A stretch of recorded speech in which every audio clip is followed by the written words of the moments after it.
passe tout de suite la parole à Iliane de Forum Asia. Thank you. I don't have a PowerPoint presentation. It's going to be, I'm going to do it more extempo. And well, what I'm going to do is to give an overview of what Forum Asia does on the UPR and also focus on some of the general trends that we notice in the region and also on our approach. To start with, to give a brief introduction to the organization, Forum Asia is a membership-based organization. So membership means we have NGO members, so the NGOs in different countries are members of Forum Asia. So we're made up of this membership, and we have 44 members in 16 countries in Asia. Is everybody able to hear me, or is there a problem with the translation?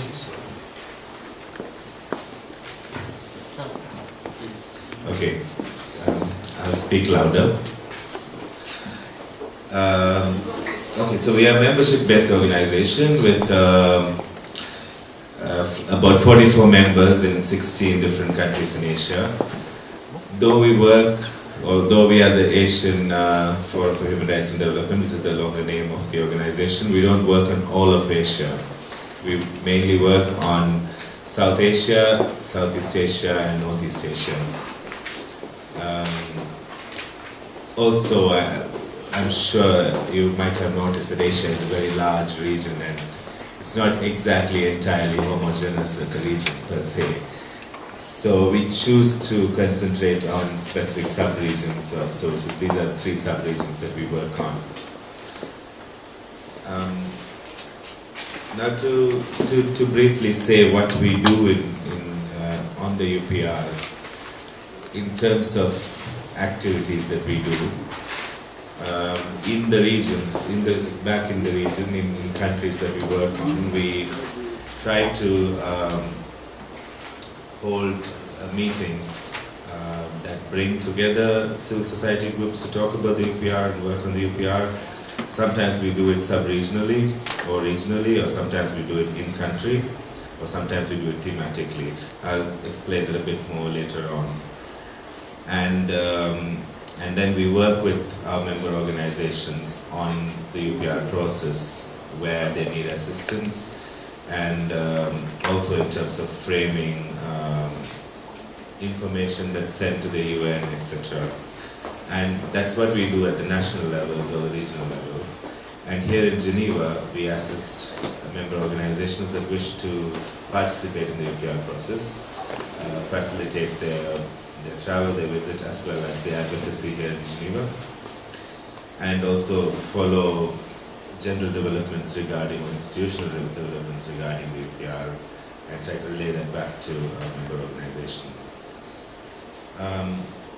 So I mean, in a nutshell, those are the kind of activities that we do. To just briefly touch on the general situation of UPR in Asia, it's not vastly different from many other regions, but Asia does have a particular inclination to be quite negative in many ways, and probably all of you would say the same about other regions as well.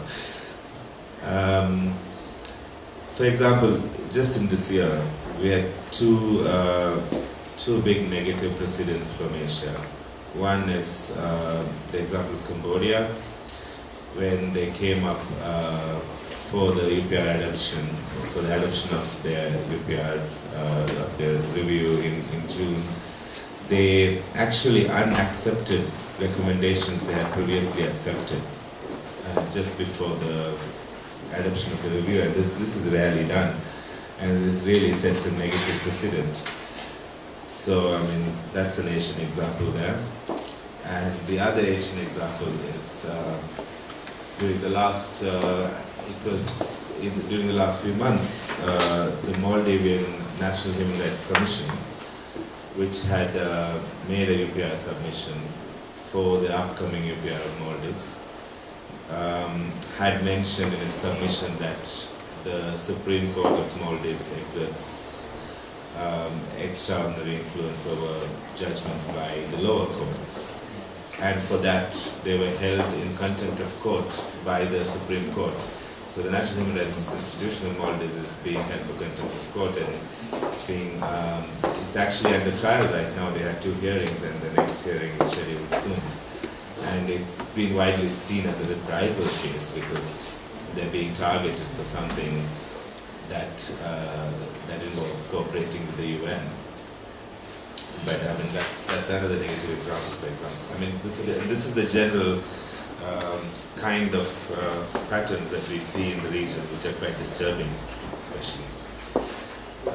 And also in general, we see a proliferation of recommendations that are being made to states. So they have a very large number of recommendations, and when it comes to implementation, they prefer to be very selective on implementing things, prefer to go after the easier ones, and then because it's so many recommendations, so it's easy to always make the excuse that we can't recommend 200 or 300, but we just recommend the ones we can. It's usually the most easy ones or the ones that are not tough on the country.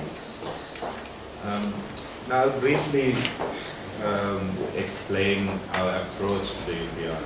The UPR as a process, this is the second cycle, and it has been evolving. It is still fairly new, and we also have been trying to evolve our own approach to the UPR as the cycles move ahead and as the sessions move ahead.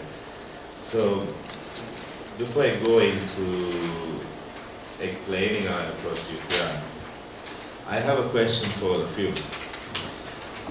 If I were to say UPR is most connected to, and give you 3 options: A, the international system, B, regional systems, and C, national processes, which one would you choose? So A is the international system, and B is the regional processes, and C is national processes.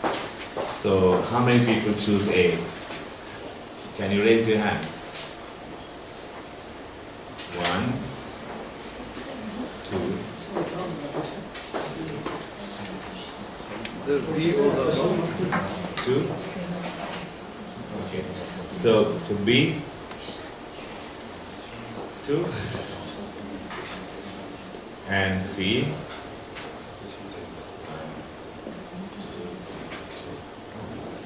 Okay. And the rest don't have, well, there actually wasn't any option that said none of the above. Okay.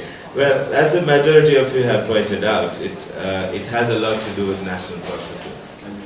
And our approach to the UPR is also that it's primarily a national process, that most of what happens in the UPR has to happen in the country, inside the country. So in this sense, our focus in the countries of Asia that we've been working on mainly has been about how to make the UPR a more broad-based national process and also a national political debate, because if there is no political debate, the Human Rights Council is a political body at the end of the day. As a charter-based body, it is a political body. It's not a technical body like treaty bodies.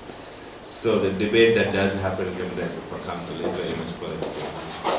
And to be able to have an impact in such a political body, it's also important to have a national political debate.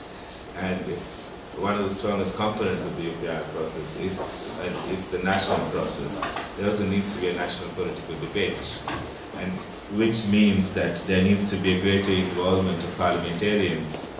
There needs to be an involvement of parliaments in terms of asking those questions about implementation, for example, of UPR recommendations.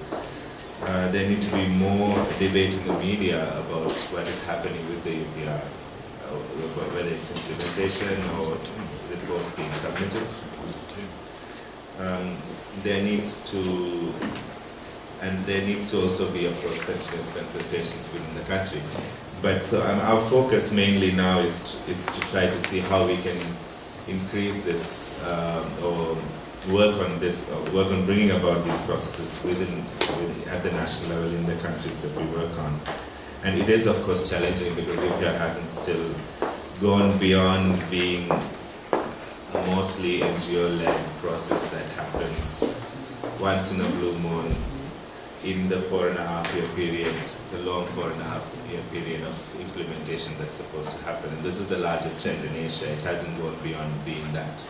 And the challenge for us is to deepen it, to involve national political bodies into it as well.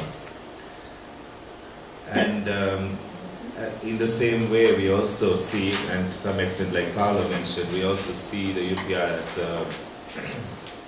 as an opportunity for civil society to be able to engage with their own foreign ministries in a more open way, and in a way that had never been so before. But now, I know that this is not possible in all countries.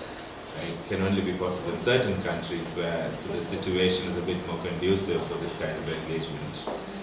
And in such countries, like for example, within Asia, we've noticed in countries like India, where engagement between civil society and the foreign ministry in particular, the other parts of the government has been engaging, or there's been more engagement between civil society and other parts of the government, but between civil society and the foreign ministry has always been rare, because the foreign ministry